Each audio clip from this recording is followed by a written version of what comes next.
So today, welcome. It is all about World Mosaic, which is the art curriculum that Nasco has partnered with Art Class Curator, and it's art connection and art making today. So World Mosaic is the curriculum name.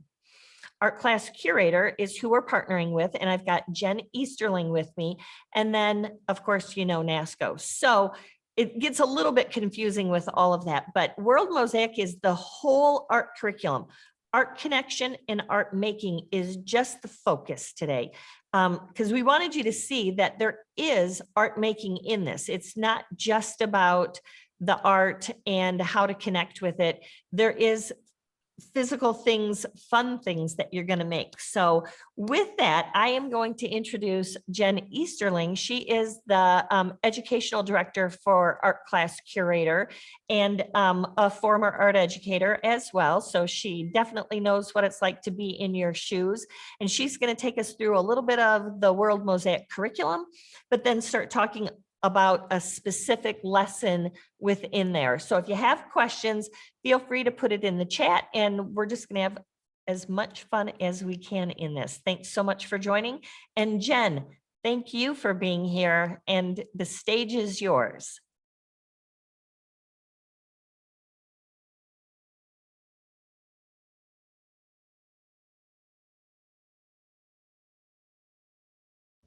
There we go. All right. Hi, everyone. Like Kris said, my name is Jen Easterling, and I am the curriculum coordinator with Art Class Curator, and I'm so excited to be here and share our awesome new curriculum with you. So let's dive in. I'm going to share my screen so you guys can check out the presentation. Let me get that going. Just one moment.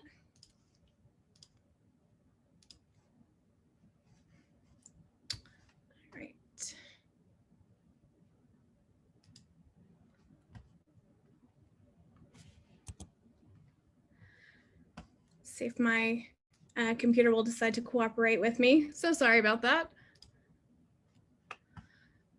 All right. Ooh. Well.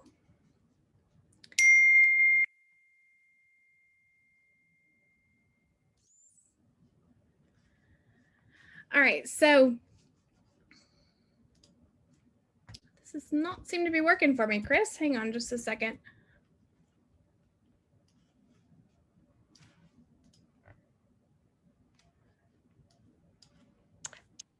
Let me check to see if it's something that I can do on my end to get you access. All right, let me.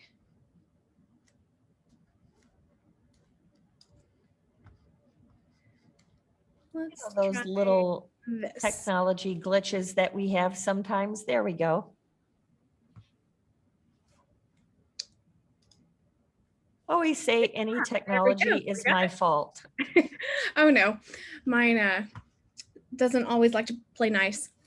All right, so like I said, welcome to this presentation on World Mosaic. So Art Class Curator just came out with two brand new curriculums, and these are full year-long curriculums. And one is elementary based, so kindergarten through 5th grade, and the other one is focused more on high school or Art 1. So today we're going to talk more in depth on World Mosaic. So this is our K through 5th grade curriculum. Like I said, my name is Denise Sterling. I am a former art teacher. I was in the classroom for 11 years and have been working with Cindy for 3 now and loving every minute of it. So it's taking all that expertise of, you know, doing what you guys do every single day, which is absolutely amazing, and then taking that and transforming it and working with Cindy on these connections. So if you know anything about Art Class Curator, we are all about forming those connections with art. So it's more than just looking at it and talking about it. It's how can we get kids to connect with it, and what can they take away? What are they going to remember 20 years from now, whenever they have moved on? Are they going to remember? Hold on one moment, Jen. Will you go into exit of presenter mode so that it makes the slide larger? Like that? Yes, perfect. Is that much better? So much easier to see that way. I apologize for interrupting. That is just fine. Yeah, I'm not sure why it's wanting to not play nice today, but that's all right.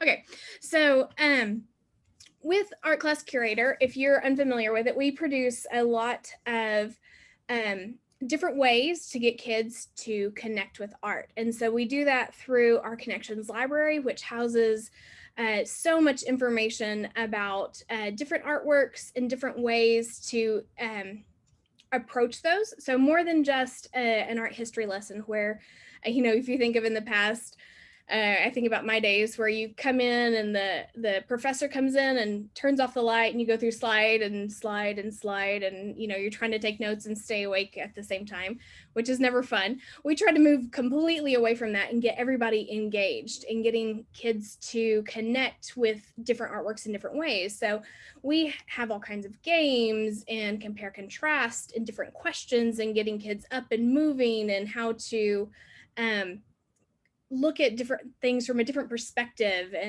and get kids chatting and just whole different ways of approaching this. So our Connections library houses this great collection of all kinds of content for you. In the fall, we came out with what's called Spark, and it was a hybrid learning where we're taking all of our lessons and switching them to be whether they were virtual or in person and being able to be flexible with whatever you were facing in the fall. Because I was there with you guys. It was all, the fall was quite uncertain, quite crazy. So that was our Spark lesson to still keep kids engaged, even though they might be at home or they might be in the classroom or back and forth. And so it's just a different way of approaching that. And then again, with our new perspectives and World Mosaic that we're super excited about partnering with Nasco on this. So like I said, we're all about that whole connection thing where we're wanting kids to get some sort of connection, personal connection that they can drive in. And so, we all love art and we know what we're passionate about and we know the benefits of it. So with having them, be able to have a creative outlet, but we know that they need that. And it's more than just arts and crafts, that they need that they can really dig into art and what it is, but they can learn more from it. They get the social emotional skills, and it's really going to help them navigate, especially with these uncertain times, moving forward.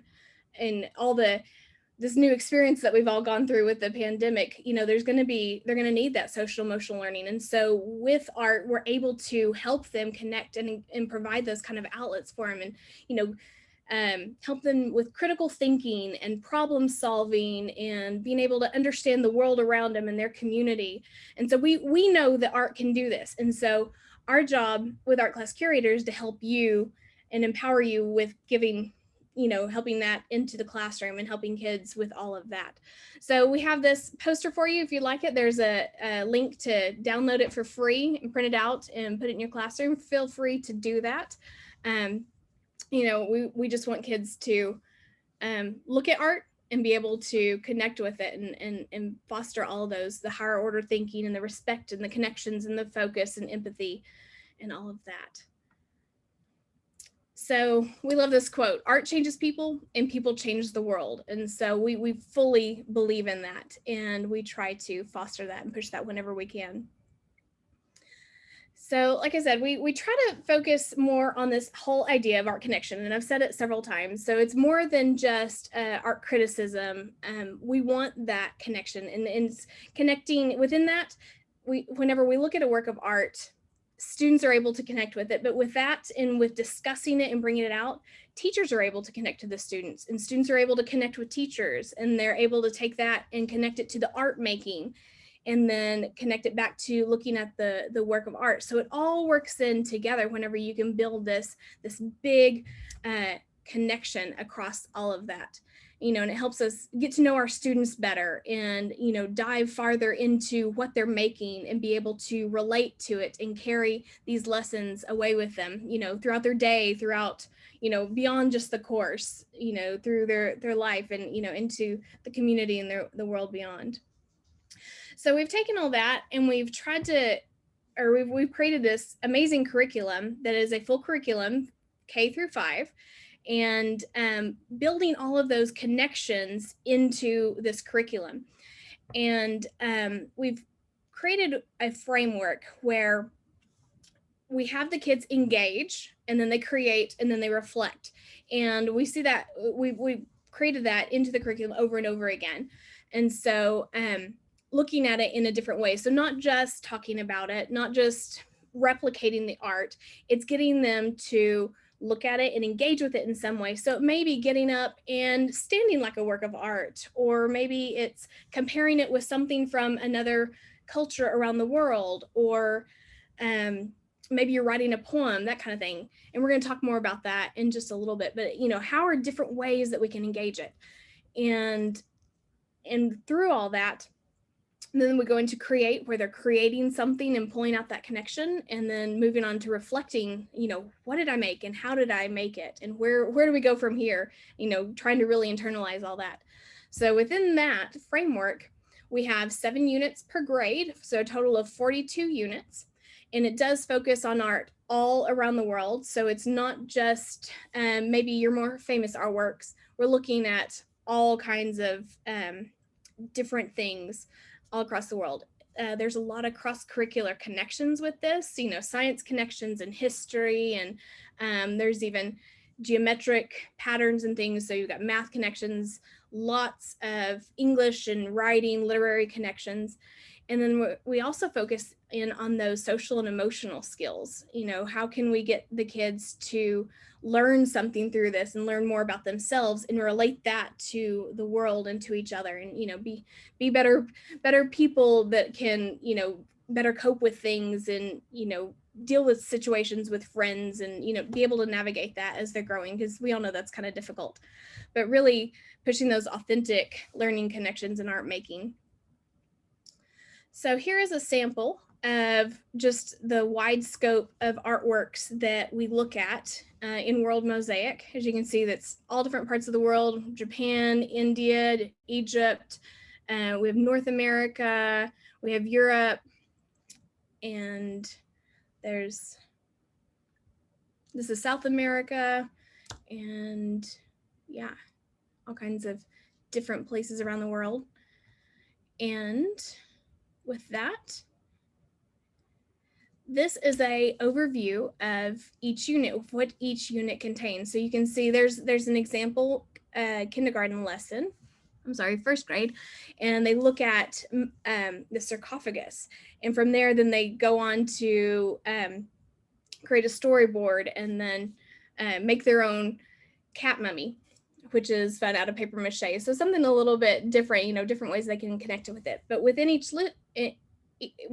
unit, you have your lesson plan that contains your overview and your objectives. So what are they trying to learn within this lesson?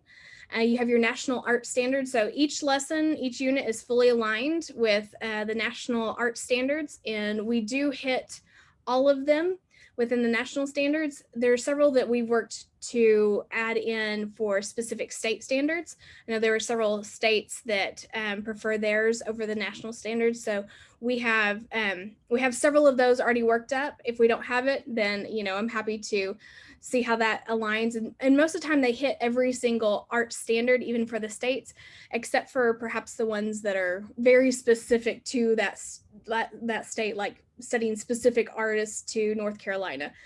Unfortunately, we don't have those, but those would be easy to add in as cross-references.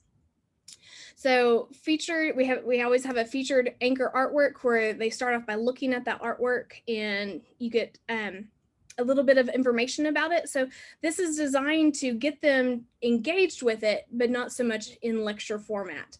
So we're looking at it in a different way. So we do give you information, but we don't want to give you too much to try to overwhelm you and try to fit in too much art lecture. So just a little bit of background information. There's always lots of questions for discussion and how to get kids talking about it and thinking about it in different ways. We include vocabulary words, key things for them to focus on, you know, your typical art words, the elements and principles, about other key words that maybe they don't know, or that are brought out in the lesson that would be really good for them to focus on. We provide supply lists on possible projects to make with the unit, and we're going to go more into the actual art making and supplies list a little bit later. But then we also have the lesson sequence. So if you're not sure how to do this, we've got it broken down for you, walk you straight through it, but it's also meant to be flexible. So if one activity is going to work for you and another one's not, great. You're able to sub in and out activities or switch them out, whatever works best for you and your classroom and your students and their learning needs. And with that, we also have a lesson PowerPoint that's created for you that has images of the artworks and different activities on there. It shows where in the world they're looking at and concentrating on for that unit or that lesson. And a little more information regarding the culture. We also have multiple learning activities, including any needed worksheet. So we made a printout for anything and everything you could possibly use. So if you need, there's probably way more than what you need, but we went ahead and made it for you. If you would like it, it's there for you to make it just easier on you so you don't have to make anything. And like I said, there's many activities to choose from within each lesson. You can do them all or you can pick and choose. And then we do some sort of artwork inspired project with diverse media. So we cover all different kinds of media. And we know that it's important that whenever you do that, whenever you're teaching in elementary, you want to cover all kinds of different media, not just stick with one or two. And then we always have a reflection activity. So getting the kids to think back on what they did, how they did it, and why. And so that they can, really internalize that and be able to talk about it. So again, I was talking a little bit before about our framework of engage, create, reflect. So you'll see this over and over again in each lesson. So we want them to engage with the work of art, think about it, really interact with it, and then create something that's inspired by, not necessarily a copycat, but something that's inspired by the work of art. So they're looking at it, they're talking about what the artwork or the artist was doing, maybe their intent, and then taking that and how can they make their own artwork that's inspired by what they see. So definitely putting their own spin on it and making it unique. And then that reflection portion where they're thinking back. So for our first one with part of the engage is we always want to get them discussing, get them talking about what they're looking at. And, it's really important to start interacting with it through questions. And we do provide lots of questions for you to go through. And, it starts off with, what do you see and what makes you say that? So pushing them to think beyond, I see a person standing there. Well, but what about them? What do you notice specifically about them? And it could be that they see really cool connections between what happened to them last week, and they're bringing that into the classroom, and so it helps you to know your students better. So with that, within the discussion and within the curriculum, we do provide training on how to lead powerful art discussions. So it's more than just throwing a question out there and, you're worried because they're not answering back, or they didn't get the right answer, or maybe you don't know the answer to it. It's okay. So we really work on it's giving those kids the questions, but then also kind of standing back and letting them talk. And we provide training on how to do that and how to draw those answers out of the students and to push them to think deeper. And we do have discussion guides with each work. So, how can you give a little bit more information, but not too much. And it's in teaching you on how to move around the room. And with it, we have 4 art pillars of discussion that we talk about. And then we talk about it in the training to help you more. And, what do you say? And how do you say it? And your attitude and your passion and how you move around the room. So using all of that to really push those connections and engage with the students and with the artwork. And so here is an example, and we're going to actually focus on this one a little bit later for our project. But this is an example of how we might get the kids to look deeper into this artwork. And so we have a figure in the middle, and she's looking between 2 other figures, and she can't quite decide. So she's kind of interacting with the two. So we would push the kids to think like, well, what do you think she's doing? And why do you think she's doing it? What do you see? What are they pointing to? Pushing them beyond like, how would you feel if you were the person standing in the middle? What are the two things that would be beside you that you would be pushing and pulling? What would be tearing you, if you had to make a decision between the two? And so helping them to just think beyond that this is just a picture of three ladies. Like, really, what's going on, and why what makes you say that? Why would you? I really like this exercise too, that it starts at the elementary level, because then when you go to perspectives, you're still doing this. Mm-hmm. It's just at a higher level of maturity, but you have started to learn to look at the details, to look at all the things, and to take time out. And that, honestly, I don't know that I fully understood what visual literacy meant until we started talking about some of these things, and how you're looking beyond just, the general, here's a picture of three ladies kind of thing. So Right, I really right. like that a lot. Well, and that's what these discussions and the discussion guides are meant to do, is to help kids gain that visual literacy. And how do you look at a work of art, but not just work of art, but any sort of picture, and think beyond just what you're seeing, and how do you connect with it, or how does it apply to your life? And so we start them off young talking about this, and the questions do get more in depth and a little bit deeper as they get older. But I've done this a lot with my kindergartner, and she'll come up with all kinds of things that I've never even thought before. So it's really great to see the connections, and how much and how deeply they can think and connect with it. So within this, so you can kind of see the different kinds of questions that you have within just this one artwork. So you've got lots of open-ended questions, and they're not yes or no. It's like, what makes you say that? What do you see? And so it's open completely for interpretation, but it's also teaching them that this is a safe space, and there's no right or wrong answer. It's whatever they see, and that's great, So we don't have to always know the background story to each artwork. We've got the social emotional learning connection, describe the emotions on each woman's face, because they definitely have different emotions when you stop and really look at it.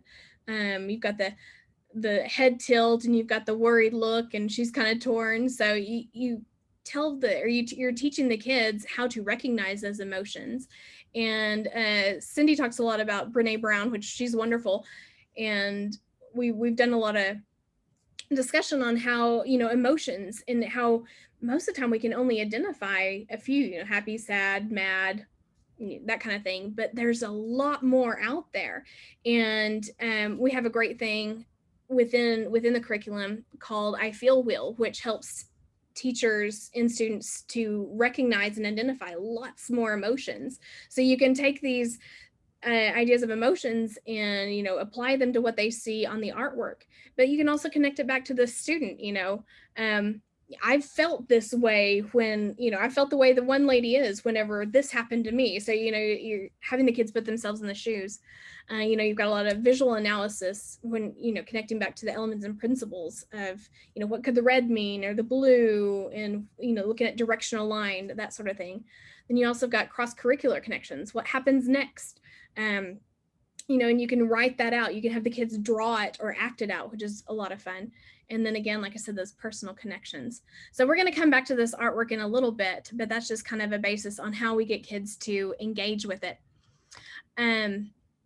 These are more sample activities that we have within the curriculum. There's poetry writing, there's creating word webs, playing Would You Rather, going on a scavenger hunt, writing the stories, putting yourself in the perspective of the figure in the artwork and writing from their perspective.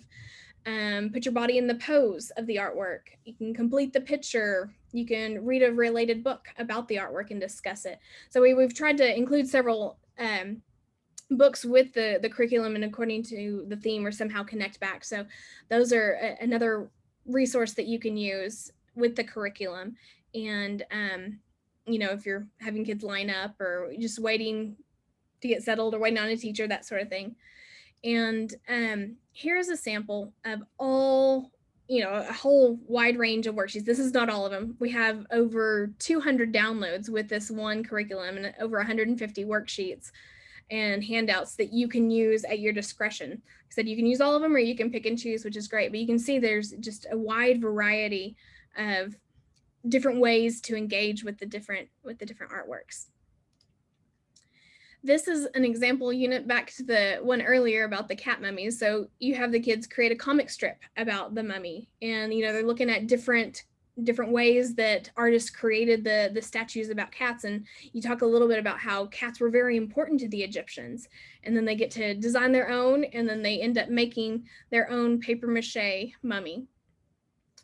We've also really tried to tailor these to the age level, so you're not having to do work according to, if you have to modify it down or modify it up according to the age level of the students. So this is an example of a kindergarten activity, which some may have a little bit more trouble writing, but it's just simply asking William the hippo a question, which is a tradition they started in the museum at the Metropolitan Museum of Art. And so we've tried to kind of carry on that tradition and play with the idea of how would you ask little William here a question? What would that question be? What might it look like? So definitely we worked with teachers of the different age levels and made sure that they were age appropriate and skill appropriate. So these are some sample projects that we have going on. We've got foam block sculptures, collagraph prints, felt pillows, so a little bit of stitching and fiber arts,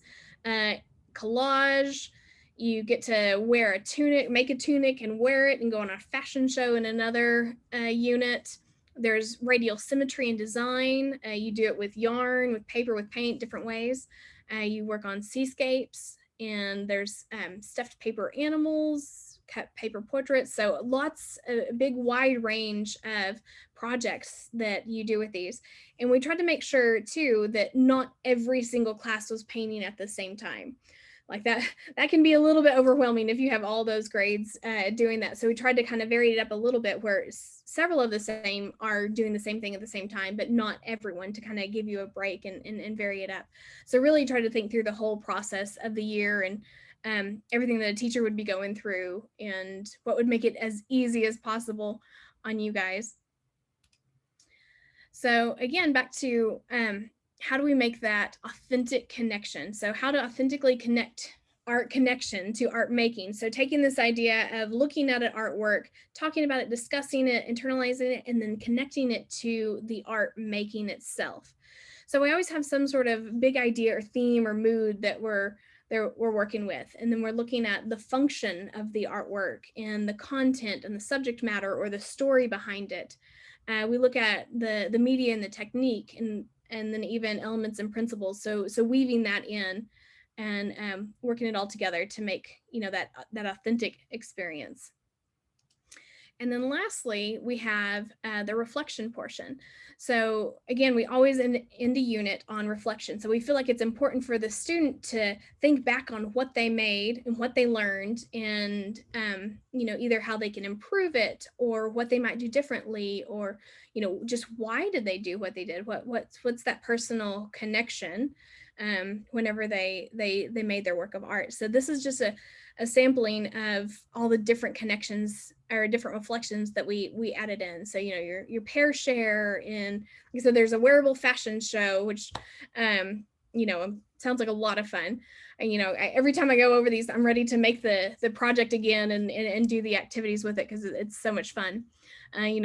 Maybe they're coming back and writing stories about the character that they made. They're looking at different emotions after the fact, after they've made their artwork, and they're looking at how they created those emotions and connecting it back. There's visual analysis games, there's rhymes and songs, there's writing artist statements, and then even having fun voting on artwork, the silliest, the scariest, the most likely to, whatever.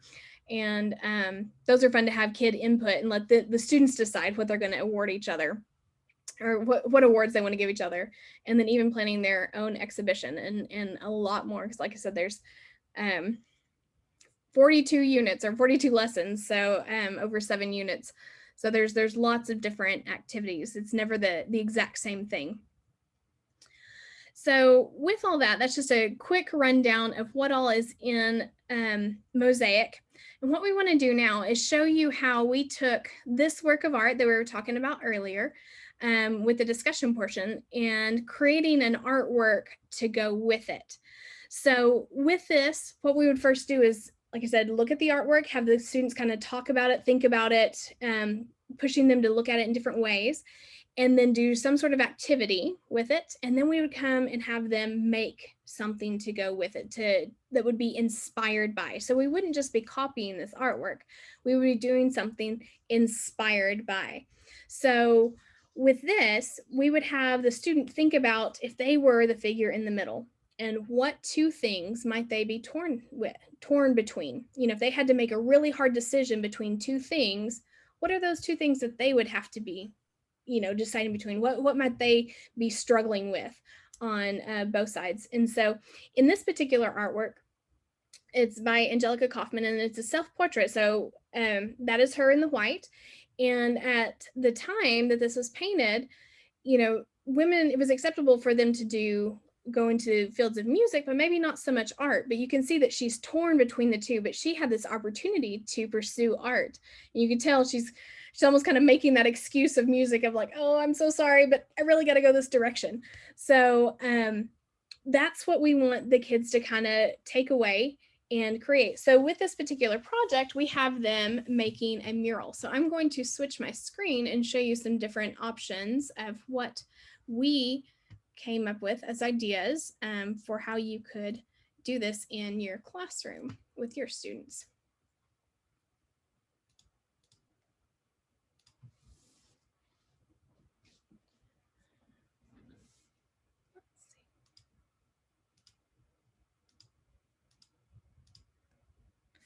All right, so here is my little station that I set up, and I created this idea of a mobile between kind of what Angelica Kaufman did. Jen, we're still on your screen. Oh, sorry. That's no worries. There we go. Is there that better? You go. All right. Yes. We'll get this eventually, right? Yeah. All right. So my mobile, I ended up making it out of clay, some air dry clay, and I have my little artist palette, if you can see it, and then also my little music note right there, and then creating this idea of a mobile, so something to hang that would show those two things that the student might be struggling with, or that, you know, this is my personal one, so struggling between music and art. And that was hers, wasn't it? She was also, one music and one was art. Right, exactly. So which made me giggle because she was in an all white dress. So like, who's doing art in an all white dress? I know, like it probably wasn't all white by the time she was done, right? So I know, even my hands are already covered.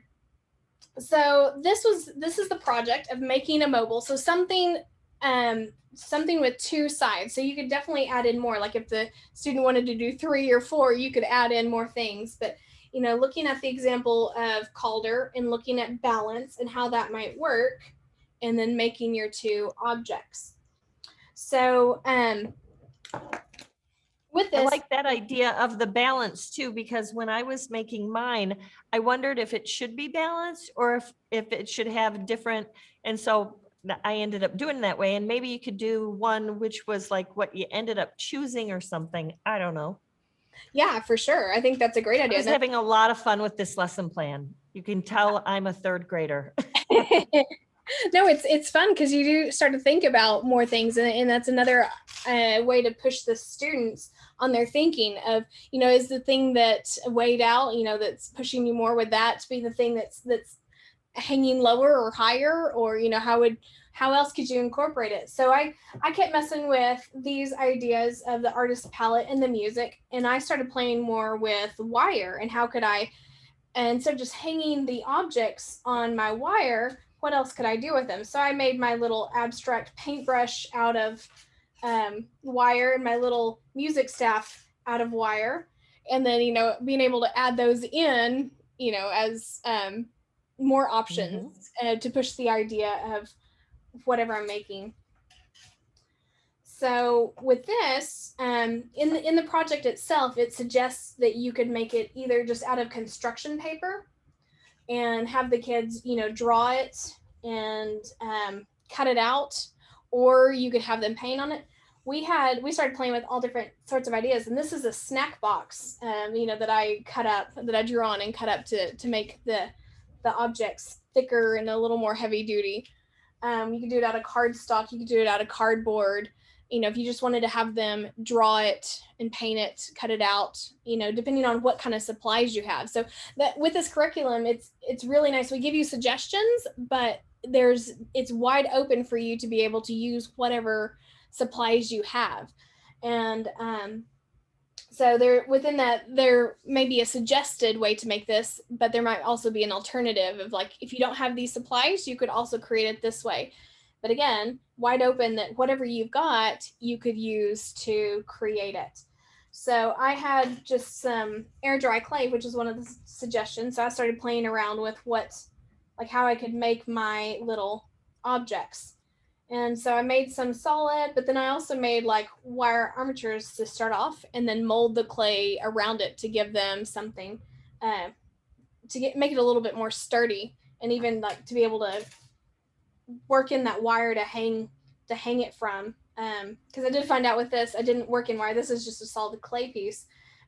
Because I didn't have that wire worked in, I was trying to figure out how I could hang it. So then you have these problem solving situations that you have to work through, which is good. So you can really push the kids on their making and thinking of, how are they going to create this. And you can definitely do it step by step and show them this is what you want them to do, or you can leave it a little more wide open where you give them more of the idea, and then they have to kind of, how are they going to address this problem? How are they going to come up with the idea of making that connection?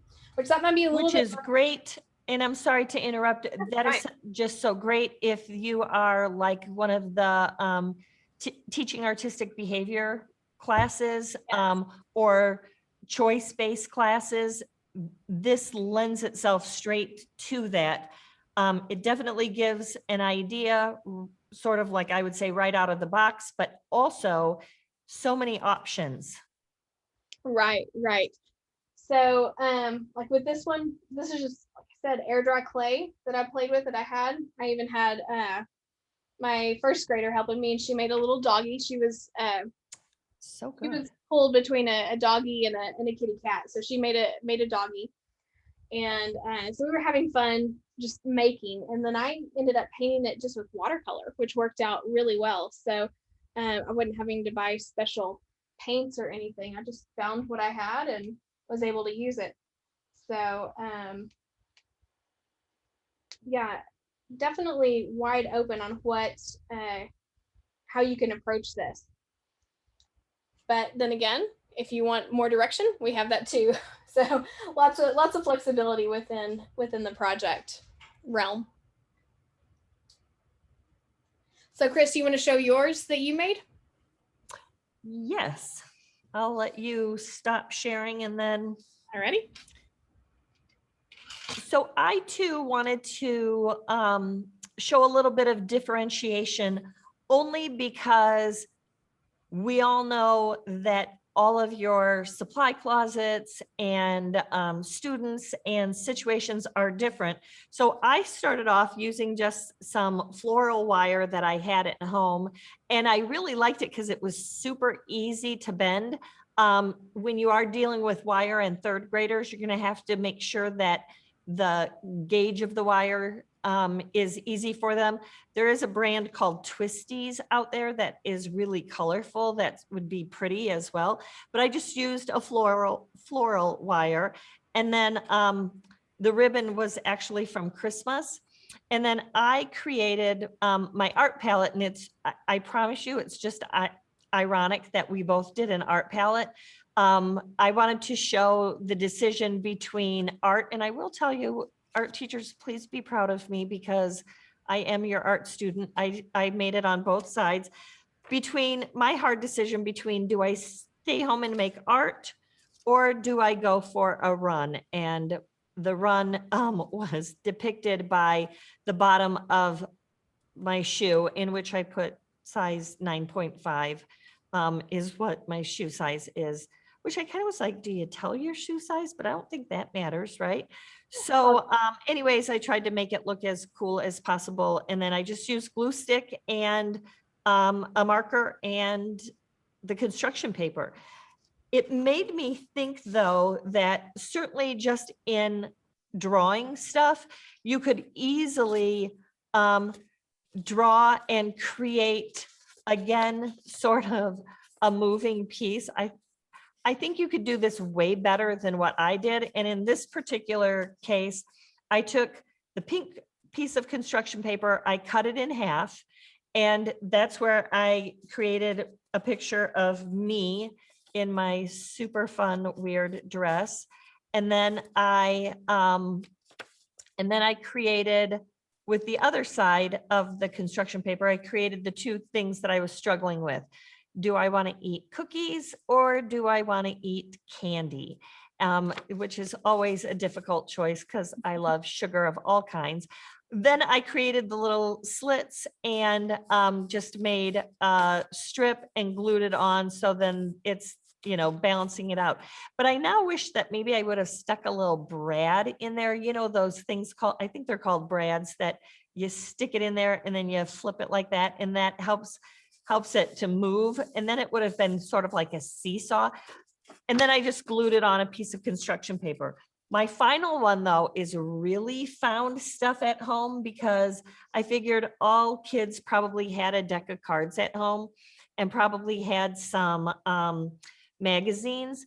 And this one is only funny because I could not, in the magazines that I had at home, I could not find an actual bike. So it is a tricycle.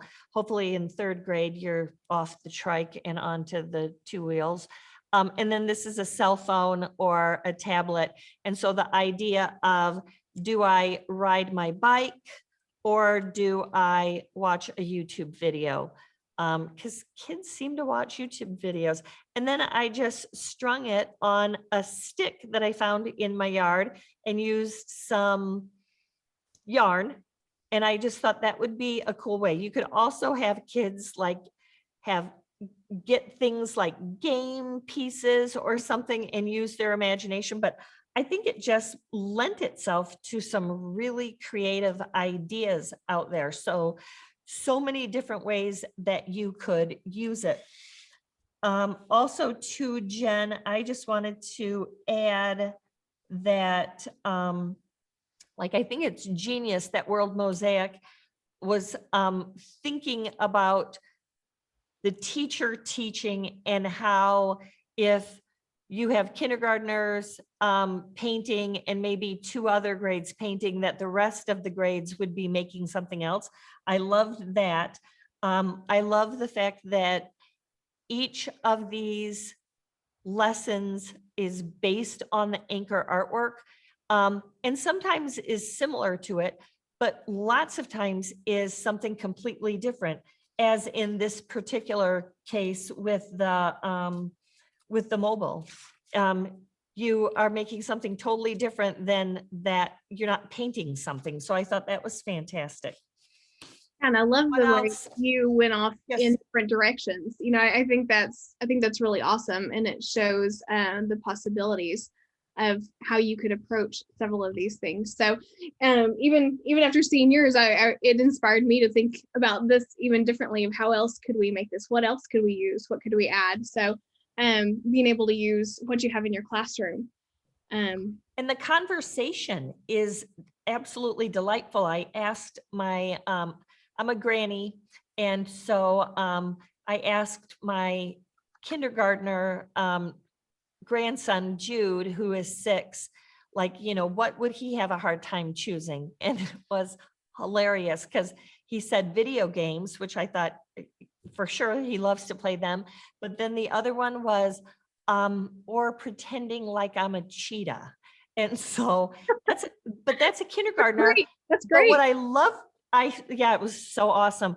What I loved though is that it also like you can take one of these lessons and you really could do it across all grade levels if you wanted to, because even though, and remind me which continent this one came out of. This one is Europe. Gotcha. And so even though every single grade has a different lesson for Europe, if you wanted to do it sort of group or school wide, you could take one of the lessons and then just, work it up or down based on the grade level, but you can do that. I think that's a neat thing. That's a possibility too.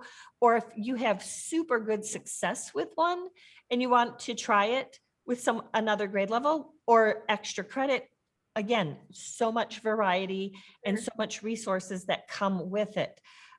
You are all absolutely welcome to type in any questions that you have for Jen or for me as it applies to the curriculum.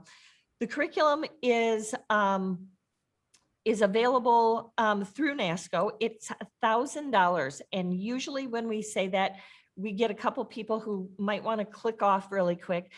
We certainly don't expect teachers to pay that out of their pocket. And we know lots of times teachers do buy that. We priced it based on the value of the lessons that are in there, the resources that you're getting, the time that you would spend, and the fact that it is a full curriculum. So it is subscription based, and for $1,000, it is the whole school that gets to use that license. It's not just per teacher. So if you do some cross teaching or arts integration in your school, there's some opportunity for social studies to also use this. It's fantastic in terms of social and emotional learning. The self-awareness, the social awareness, the self-management, relationship, and responsible decision-making all are happening. So when you put that out in front of your principal or your administrator, and they know that they can check off the boxes of SEL initiatives for the district, it makes a difference. You would be surprised, and I say that because prior to dealing with art curriculum, I didn't know this either, but you don't really have to make a choice between your supply budget and and other money. You don't know of other money, but there is other money out there to be had. And so it's very smart to take it to a principal, to take it to an art curriculum supervisor or a curriculum supervisor and say, hey, is there money available? Because right now with the pandemic happening, so much money has been earmarked for education, and there's lots of opportunity to get curriculum. And especially as it applies to equity and diversity and engaging the students, and World Mosaic has all of that. It is also delivered to teachers and to the school through a platform called Nasco Educate. And we don't take time in these sessions to show Nasco Educate, because that in and of itself is a whole subscription too, but it comes with at no charge when you purchase the World Mosaic or Perspectives. It also has all of these PD and webinars that you can download or that you can watch and use for professional development. It has tons of how-to videos and tons of other lesson plans. And the thing that I love particularly is that some of the lesson plans can easily fit with some of the topics that are going on in World Mosaic. So I totally enjoy that as well. You guys are a quiet group.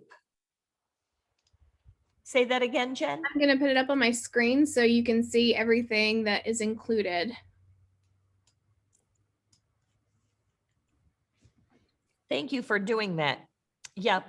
And so we also, Another point that I enjoy as well is lots of times in a digital curriculum setting, you feel like you don't have a lot of like human resources to check in with. So Nasco, I am the customer engagement manager. My name's Kris Bakke. If you have not met me before or seen me on one of the webinars or Maker Mondays, my whole role and goal in life is to serve art educators. And so I'm always here for questions. Jen and Cindy Ingram and the team at Art Class Curator is always available as well. And we're so happy and want to see people be successful at this. And so we do give you training and we help get everybody onboarded that in the school that wants to be on and wants to use it. And, you know, definitely there will be lots of check-ins to see how you're using it and how it's working for you. And if you have questions along the way. What I actually would recommend too is if you're interested, by all means, contact me. There's a survey that you will get probably right after the webinar. You may also get it with the email, but fill out the survey. It helps us to know where you're at and if you're interested in a personal demonstration. The nice part about that is you can kind of see how it's delivered. You can ask questions, how it fits into your school. And we're more than happy to take you through either, you know, just you, or I would certainly recommend bringing a principal along or your administrator, or even other people in your department or your school district. What else am I missing? I'm sure that there is a few things. I was just looking real quick to see if we have any questions. You guys are hands down the quietest group that we've had so far. So tomorrow you will get a follow-up email that will have the link. And so you can rewatch that, you can share it. If you would like something as well to send to your administrator, but you don't want to send them an entire hour-long webinar, I'm more than happy to give you sort of a 5-minute presentation. I sort of did a voiceover. And let's Linda's see. hand is raised. Are we able to unmute her? Yes, we can.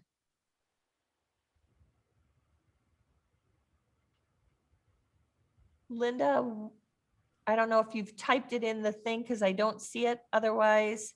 Hi, I have a question. Can you hear me? Yes, fantastic. We sure Okay. can. Can I buy this myself and use it at the school, or does it have to be bought through the school? You absolutely can purchase it yourself. I would hold that card close to your chest and ask the school to purchase it for you.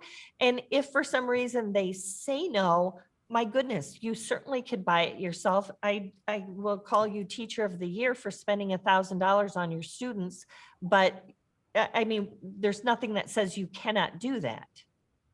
Well, we're using the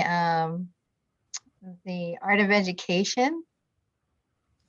And the problem with the art education is that K through 6, it isn't delineated. Oh, And I think yours is more delineated, isn't it? oh, it definitely is. Absolutely. Yeah. And if you would like, that's what I need, is the delineation. And so because when I looked at yours, I'm like, they have everything I need. It's all about the world. Yes.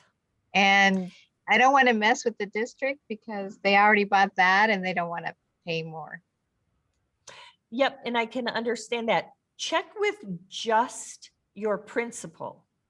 That might be an opportunity as well. But if it's something that you're willing to do, if you would like, I would love to give you a little bit more of a personal look at it, just to kind of show you how it fits your school easier. And that goes for everybody on the call today. It's nice to be able to break it down. We sort of gave you the grand overview of it so that you can get a feel of it, but we really want to show you all of the bits and pieces and how it's delivered and what comes with what's delivered as well. I think that you would find that there's even more that you get for your money.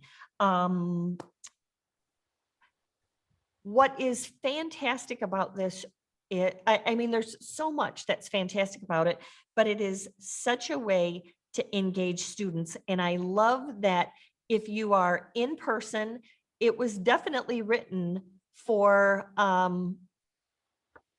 in-class participation and delivery, but it lends itself to virtual learning so easily, as well as if you have to do both. And if you have to do both, oh my goodness, bless your heart. I can't even imagine. So you can see that my email is on the screen, and get a hold of me, or you can answer it in the survey. This is me typing the survey out if you want to know what that fun little hand gesture was. But fill out the survey or send me an email personally. I would be more than happy to take you through this. Jen, you did an outstanding job, and thank you so very much for that. You're most welcome. We think that we are excited that Nasco has partnered with Art Class Curator, because this is a full curriculum, and the Art of Ed is doing great things, and they have some great stuff too. So we certainly don't want to, we're just different than they are. So I don't want to make it sound like, you know, that's a good thing too. But for the needs that you were talking about, Linda, this just meets all of those needs. And so we were looking for something that's a full curriculum, a start to finish. You know that you'll get all of the national standards in that. You know that you will get discussion and art making and a whole bunch of other stuff, cross-curricular. So it really is great, great stuff. If there's no other questions, I I'll want throw to this in thank. real fast, Kris. Something that Yes. I like to do with my kids is I would have them do one of the activities on, one of the worksheets, and then I would go hang it in the hall, and it would show the kids writing, or it would show their Yes. science connection or their history connection. And so it's very much out there to say, hey, look, we are doing more than just, whatever you think it is that we're doing in the art room, making some arts and crafts or something. It absolutely elevates art education to the whole student, and it elevates it within the school and the district and the community, because it's so well-rounded. So thank you all for coming. Please keep coming back. You can look on, you will actually be added to our email list so that for future webinars. So sign up for any of them. They are free for you to come to. We will continue to explore other aspects of World Mosaic and perspectives. If you have any questions, send me an email. But until then, please keep doing what you do, because you definitely are making a difference. So thank you, everybody. Thank you, Jen. Thank you.